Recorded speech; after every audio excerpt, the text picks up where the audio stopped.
Hi, welcome back. You're here with Victoria Pels for some more of our videos. So today we are going to do a little bit of nail art work. We're going to keep it quite simple again because often not everybody really wants the detailed nail art. It's beautiful and it's lovely, but I get a lot of new students say, oh, I'm just not artistic. I can't do it. I wouldn't know where to start. So I want to just start with the basics of just really how to colour blend the background. We've done it with some of the acrylics, but we're going to use the acrylic paints today, and then just a couple of rhinestones. So if you look closely, you can see this is what we're going to work with today. So we're going to do a colour blend on the background, a colour fade. So we're going to work with our white to light blues, then to your green. And then we're going to finish off by applying just some gems for you to see as well. So I'll just pop that to one side. I've got my prepped nail here. So we've white blocked it and it's ready to go. So no shine on it. Same as if you was working on the top of nail extensions, just take off the shine first of all, because otherwise the acrylic paints won't adhere. So I'm going to use my acrylic paints. I've just popped on some onto like a little plastic bottom of a bowl, just so I've got something, a base to work from. I've got a little pot of water, mainly just to keep my brush, dipping it in and out, keeping it clean. And also it helps to keep the paints a little bit looser. They can be a little bit firm otherwise to work with. So the brush that I've got here is a slanted brush. So if you look really closely, you'll see that it's got one end slightly longer than another. Brushes you can get anywhere, really. It's your personal preference. But if you get a good quality brush, then you'll find that it will last you throughout all your nail art stuff. But you can get brush sets, so have a go, try some. Again, as always, if you want to just post anything and let us know your comments, email us in, post anything below of what brushes you like or acrylic paints you like. It's always good to know. So I'm going to start with just wiping my brush, cleaning it in the water, keeping it a little bit wet. I'm going to start with the white at the base. You can literally do this with any colours. It doesn't have to be these three colours. When I start with my white, I'm just going to start just away from the corner. And all I'm going to do is just literally take it diagonally across the nail.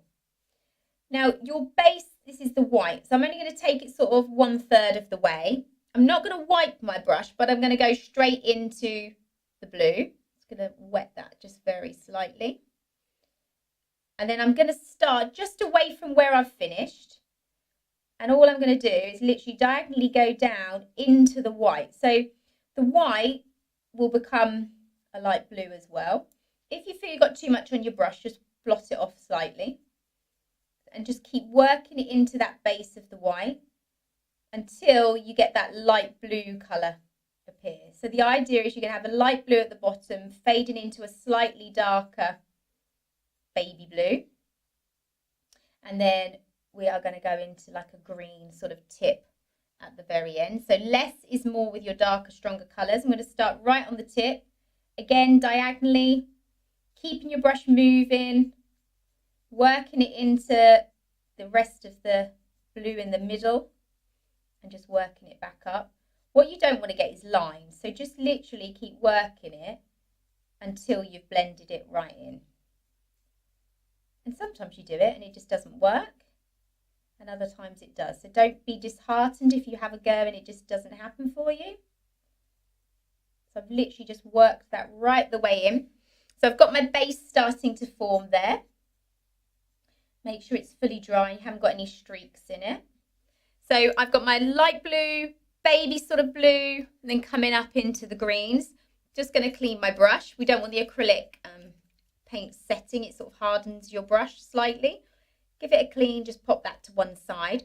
Wait for it to fully dry, and then I'm going to use the NSI Glaze and Go, which is great to pretty much use on everything. So I use it on my gels, my fiberglass, silks, all over on my nail art, my standard gels. It's just a good all-round product.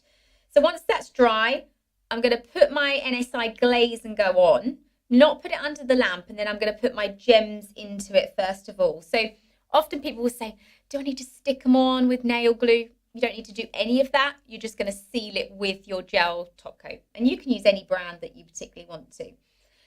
So the best way to do this is with your dotting tool. So I'm just going to put one layer all over the nail itself, first of all. making sure you cover everywhere.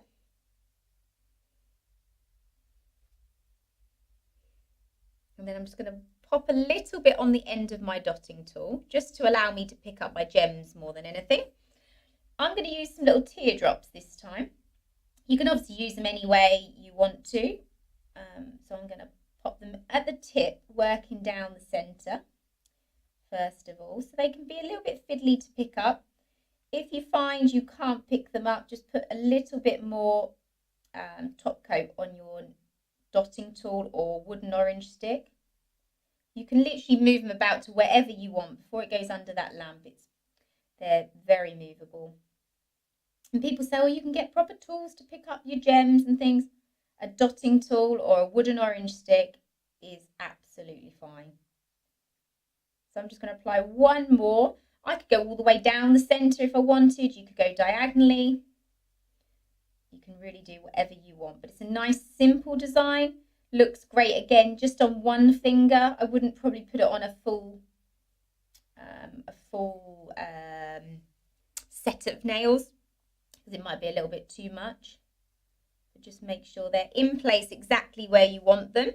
And then I'm going to just gently pop my layer of top coat over the top of the gem. So just cover the whole nail again, but just really gently drizzle some over the gems, and that will just set them into place. If they move slightly, just push them back. But anybody can do this. You don't have to be an amazing artist to achieve good nails or nail art. Keep it simple. I would say a lot of my clients actually prefer the more simple designs. So just push them into place. Once you're happy, that one's going to go under your lamp, depending on your cure times. And remembering that this is glaze and go, so it's a non-white top coat.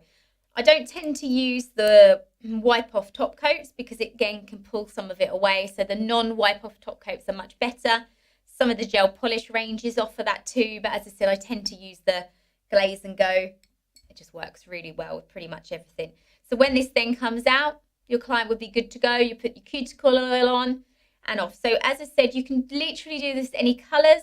It looks really pretty with the sunset colours like your pinks and your reds and your orange, those kind of colours. And if I just bring that back to centre, you'll see now that's ready to go. It's got that nice gloss.